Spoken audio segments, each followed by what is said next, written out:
Indiana area traffic, Viper 3066 Golf is positioning runway 29 for departure, Indiana County.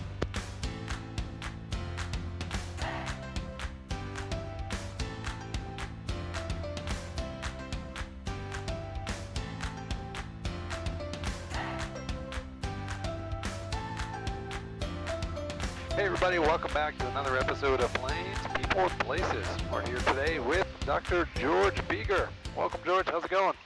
Hey, it's going wonderful. It's a beautiful day. We're flying along at 3,500 feet and it's smooth as silk. I know, this is doesn't get much nicer than this. So, thank you for joining us today. Where did you begin your aviation journey? Began my aviation journey in Pensacola, Florida. I was in the Navy. I had just got commissioned as a young ensign. Began flight training in August of 1968.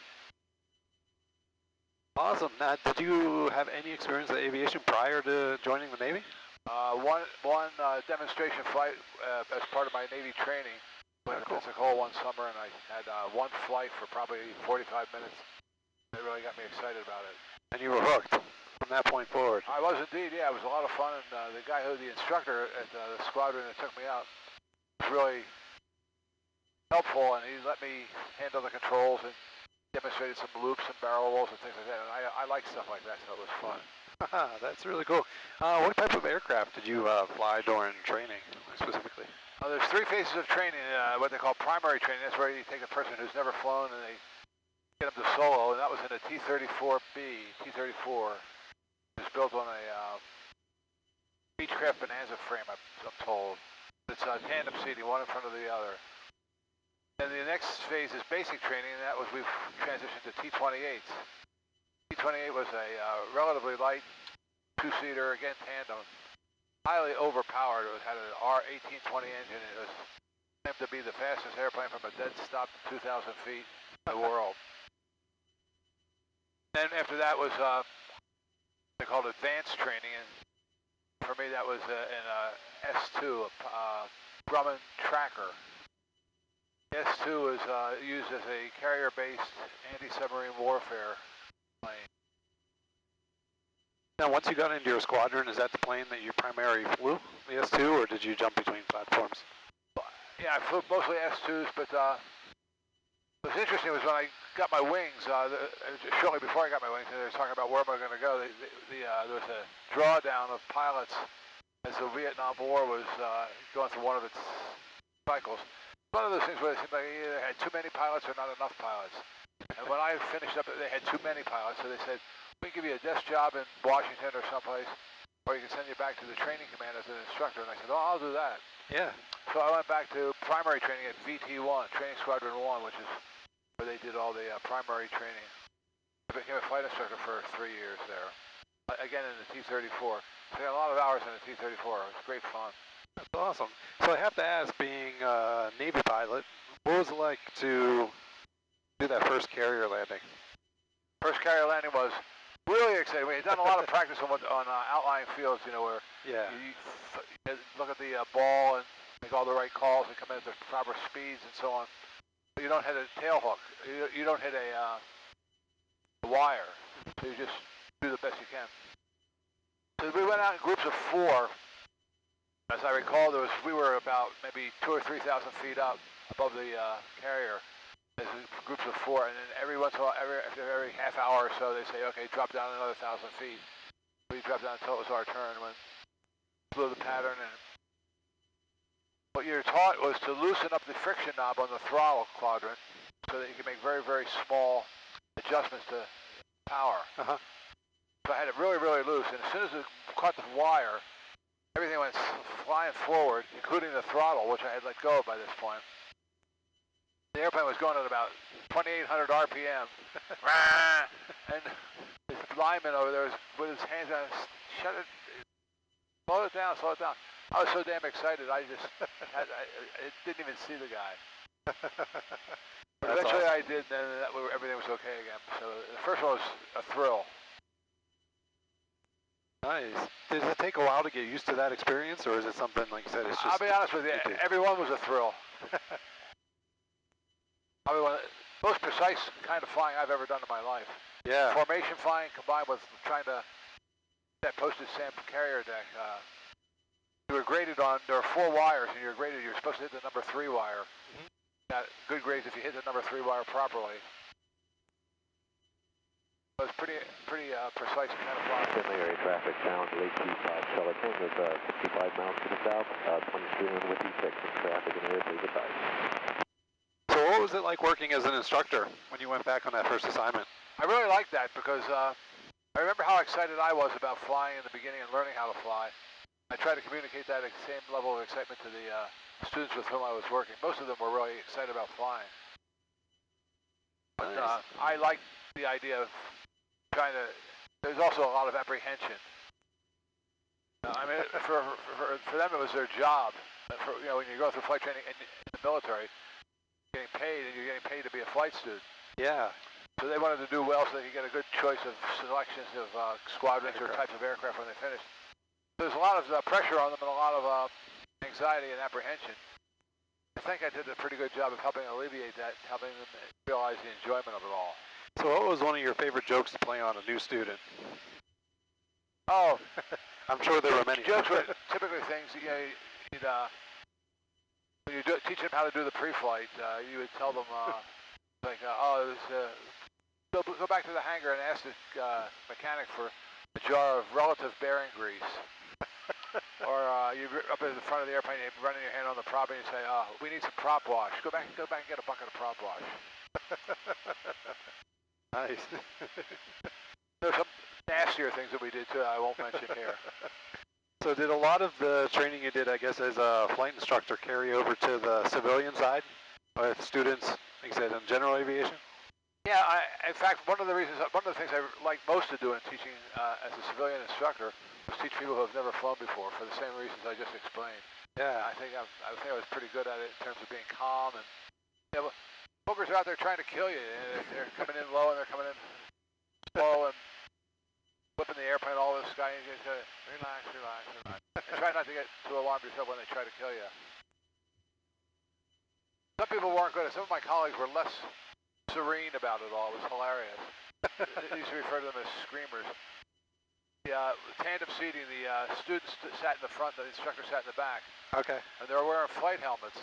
They were wearing green flight suits and white helmets. They all looked alike. And I remember one of my colleagues saying, God's sake, he said, I've been telling you the same thing for the last 3 years, and you're still doing the same thing I've been telling you not to do. He took off his kneeboard and threw it in the back of the guy's head and hit him in the helmet. Well, I guess if that's one way to get their attention, what you got to do, right? So how long did you continue as an instructor or fly in the Navy? I spent 5.5 years in the Navy, during which I flew the entire time. The first 3 years was as a flight instructor. Well, actually, the first year was as a flight student, and 2.5, 3 years as a flight instructor. The last 2 years was as a station pilot. I had let them know that I was planning to get out of the Navy, so rather than assign me to a career-enhancing squadron job, just let me stay at Pensacola. It was really a great opportunity because I got to fly a variety of airplanes. Continued flying, they had a T-34, they had an S-2, but they also had a C-117, which is a kind of souped-up T-47. Oh, wow. DC-3. The C-117, they put bigger engines in it, and as a result, they had to put in a bigger rudder tail section. Australia traffic, Skyhawk 13445. Aerodynamic perspective, it was pretty much just a DC-3.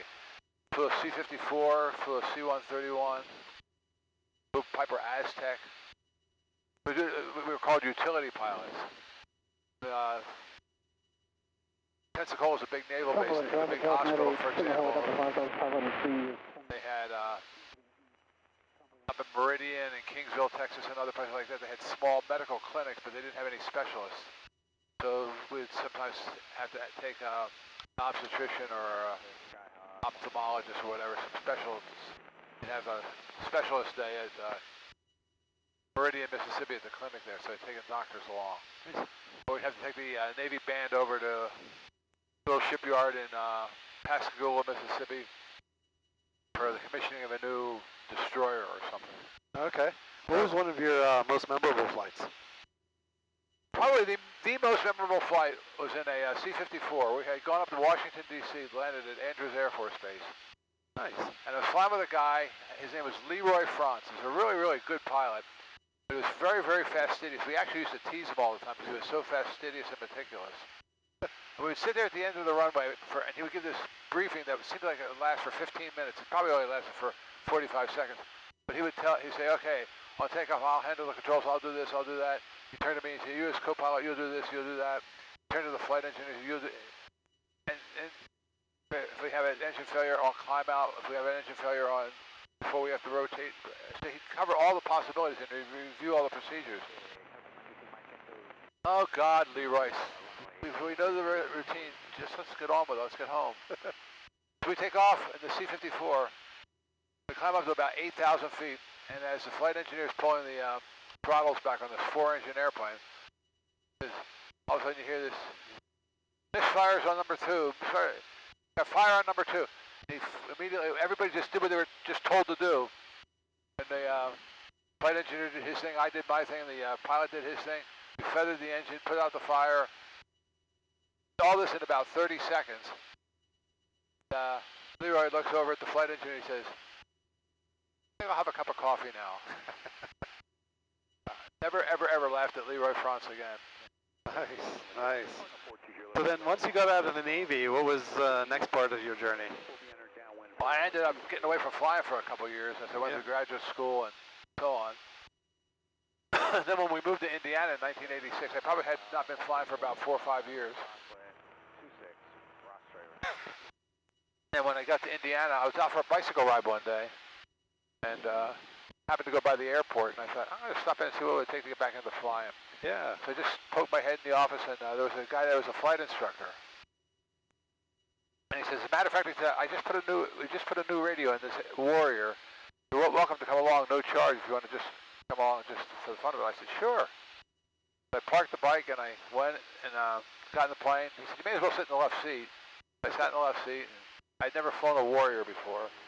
So we took off and went up and checked out his radios. He came back and let me do a couple touch and goes. He says, you know how to fly? I said, yeah. He says, probably basically just getting familiar with the speeds and the characteristics of the Warrior. He says, you'll be good to go. I'll give you a BFR. Yeah. So I remember riding my bicycle home, and I got home. I said to my wife, I said, Karen, I'm having a midlife crisis. I said, I got to do one of 3 things. We either got to get a motorcycle, a mistress, or an airplane. And she says, with a laugh, she says, get in the car, we'll go out to the airport. So from that moment on, I started flying some of the planes at the flight school that was operating at the time. And an opportunity came up to buy a share of a Piper Cherokee, which I jumped at, and I bought it. Which I just sold it about a couple months ago. But it was great fun. So it was really good to get back into flying. Then once I got back into flying, I already had my commercial license. I got that while I was in the Navy. Yeah. I had my instrument rating. I got that while I was in the Navy. So the next logical step seemed to be to get an instructor's rating, which I did. Did it in Indiana at the airport there.